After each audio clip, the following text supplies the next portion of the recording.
E mais um fenômeno da Netflix, o Marseille estrela Lupin, e bora lá pra crítica.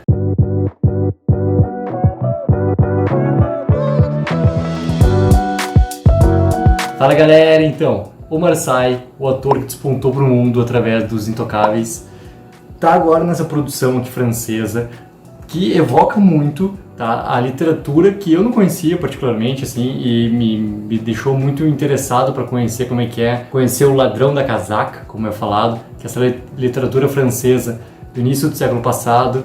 E, cara, o que eles transportam aqui? Essa série, para mim, é bastante autoral, tá, utilizando esses elementos vindos da literatura francesa. Então, ele tem um certo ar de referência, mas ao mesmo tempo um certo ar de originalidade e respiro, né? Ele utiliza, mas ele cria ao mesmo tempo. Então essa conjunção, ela funciona muito bem para a série. Uma coisa já direto já para colocar é que foram 5 episódios, né? E, na verdade, 5 episódios eram 10 dessa primeira temporada. E isso já me levou a uma coisa que daqui a pouco vai começar a se tornar uma rotina, não só na Netflix, mas nos outros serviços de streaming. Por causa de tudo que aconteceu no ano passado, né, e continua ainda acontecendo no mundo todo, as gravações elas ou pararam, ou algumas retornaram, ou muitas coisas não aconteceram daquilo que estavam para acontecer, né, de produções que iriam começar. Então podem estar começando ou podem ter começado a ter paralisado novamente. Essa postura agora que tem da Netflix de separar, né, uma primeira temporada em 2 partes, como se fossem 2 temporadas, eu acho que é uma coisa que vai começar a acontecer cada vez mais, tá, pra gente, até que as coisas se normalizem, isso literalmente a partir de 2022, tá? Não vejo algo acontecendo antes, assim. Então já é uma postura interessante pra gente prestar atenção se não vai ser algo que vai virar realmente corriqueiro em todos os serviços de streaming. Acho que a Netflix, ela traz muito isso como, né, um exemplo a ser seguido pelos outros serviços por ela ser dominante. Mas voltando, a série já começa direto como se fosse uma série de assalto. E eu acho muito legal que todo aquele envolvimento do assalto tem um porquê de acontecer, que começa a nos apresentar até que a gente chegue na trama principal, né, que é essa vingança que o Assane Diop, que é o personagem do Marseille, está querendo, né, executar por tudo que uma família, a tal família Pellegrini, uma família rica ali de Paris, não só influência ali no própria França, mas com, né, negócios ao redor do mundo. É essa família que é apresentada ali. E toda essa vingança que o Diop está procurando é por causa do que aconteceu com o pai dele 25 anos atrás. Aí, há 25 anos atrás, foi realmente cometida uma injustiça, e essa injustiça levou a ali no momento, né, a gente é colocado ali como se fosse um suicídio, mas já deu para entender que não é um suicídio, porque o Diop até é curioso que ele não lembra, quando ele já vê adulto, é a mesma pessoa que existe lá, que é um assassino que literalmente, né, resolve os problemas ali para a família Pellegrini. Ele tá na prisão e ele tem um momento, a série dá um close para dar esse destaque pra gente, né, para que não só o Diop, mas pra gente também tem aquilo como informação. Ele tá lá e logo depois a gente vê, né, o Diop descobrindo que o pai dele tá lá, né, enforcado, que tinha cometido suicídio.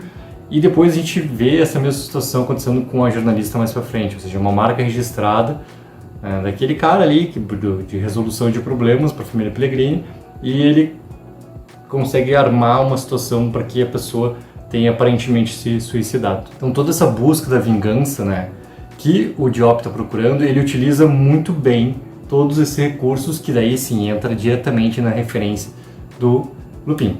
E cara, eu achei magnífico, tá? Magnífico, porque ele é algo que poderia ser colocado um pouco mais assim como datado, só que ele é muito inteligente. Ele é muito inteligente e ele consegue sim misturar esse criminoso que consegue mudar sua aparência, consegue mudar seu jeito, consegue ter inteligências para executar diferentes tipos de planos e conseguir se moldar a toda uma situação, né? Tendo o planejamento sempre como uma grande, a principal característica para ele ali, trazendo todas essas referências que tem do Lupin.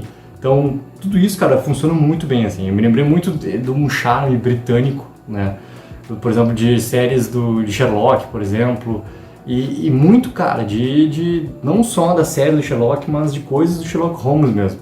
Pelo esse estilo muito elegante e ao mesmo tempo muito inteligente e ao mesmo tempo colocando essa ação ali para acontecer. Então tudo isso para mim funcionou muito bem. O Marseille tá mandando muito bem, tá? Ele consegue demonstrar esses diferentes tipos de personalidade e também nos momentos onde, cara, tu entende ali que o personagem ele tá realmente tendo rupturas, né?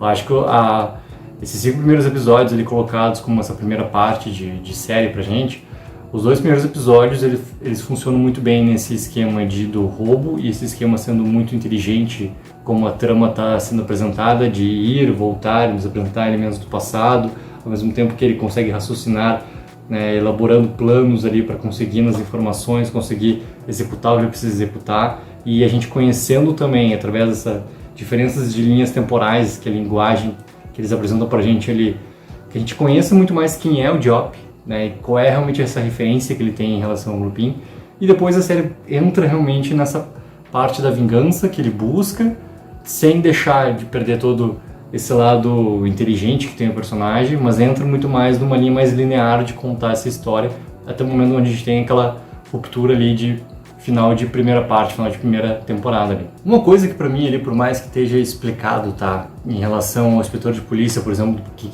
por que ele age daquela maneira, porque ele tá completamente relacionado a tudo que está acontecendo, é os 3 investigadores, né, do assalto do Louvre lá do começo, que continuam no caso e vão continuar no caso, tá? Porque tem algumas coisas ali em relação à busca de informações deles, tá, que de vez em quando acaba ficando um pouquinho bobo, de vez em quando eles querem colocar diferentes personalidades naqueles 3 ali, né, e a gente já viu no final do nosso 5º episódio a ligação de um daqueles personagens que é o que realmente já entendeu qual é a referência que está fazendo o Diop em relação ao Lupin, é o que realmente acredita e consegue enxergar onde é que está vindo, né, tudo isso que está acontecendo, descobriu até os anagramas em relação aos nomes, que é uma coisa bem legal, dessa busca de inteligência policial mesmo, de pensar fora da caixa, né. E aqueles outros 2 personagens ali da polícia, então, eu senti um pouco estereotipados, assim, em momentos de ser mais brusco na questão da informação, questão de não chegar a questionar algumas coisas, né, no decorrer dos episódios, quando tem ali um parceiro deles literalmente fazendo aquela investigação para eles, apresentando coisas para eles, né? Por mais que a busca seja relativa à literatura, só que quantas coisas a gente viu e daí eu vou fugir completamente, tá? Mas de serial killers e outras coisas, de crimes que tem essas referências, por que esse criminoso poderia estar buscando referência numa literatura, por exemplo, entendeu? Para executar, porque como ele estava investigando, como ele estava apresentando, aquelas coisas também ali faziam sentido, né, para ter também essa referência. Então aquela recusa imediata e literalmente colocando até umas piadas assim, quando tu lê alguma coisa, descobrir alguma coisa em relação a Harry Potter, me avisa também. Como tem ali, acho que no 2º episódio, cara, essas coisas todas elas acabam ficando um pouco mais estereotipadas para aquele momento ali. Mas foi a única coisa assim mais que me incomodou. Eu gostei muito também do ritmo que é apresentado nesses 5 primeiros episódios, tá? Gostei bastante também que eles aprofundaram bem a relação dele com a ex-mulher, que, né, cara, quando eles começam a contar toda a história do Diop em relação ao pai, em relação à família do Pellegrini, em relação ao que aconteceu pós, como que ele teve educação, o que ele recebeu para ser esse ser tão inteligente, como ele se reuniu com o melhor amigo dele, tudo isso funciona muito bem dentro da maneira como eles estão contando, né, essa história, a maneira como eles estão desenvolvendo para colocar ritmo ali também. Então, como eu tinha falado daqueles 2 primeiros episódios, né, e depois dos outros 3, até como resolução de arcos, desenvolvimento de arcos de personagens, tá muito bem colocado ali. Cara, muito ansioso para ver essa continuidade de como vai ser essa primeira temporada, né? É a segunda parte, mas é a primeira temporada. Eles conseguiram dar um gancho ali muito bom, né, e vamos ver o que vai acontecer. Até em relação a esse gancho, tá? Eles acabam alterando o momento das informações naquele último episódio ali, que pra mim fica um pouco mais acelerado, tá? Porque, quando o cara é pego na estação de trem, ele no mínimo foi levado pra delegacia até o momento de vir a informação de Paris para ele ser solto. E daí ele já tá lá, já conseguiu pegar, né, o filho do Diop. Aquilo ali, querendo ou não, me incomodou um pouco por esses tempos acontecerem, tá? Esses tempos acontecerem pra mim não encaixou muito bem, por mais que eu tenha entendido que pra trama óbvio que funciona, pela maneira como eles estão colocando aquelas 2 informações literalmente paralelas, né, apresentadas pra gente ali naqueles cortes que eles dão do que está acontecendo em Paris, do que está acontecendo lá na praia.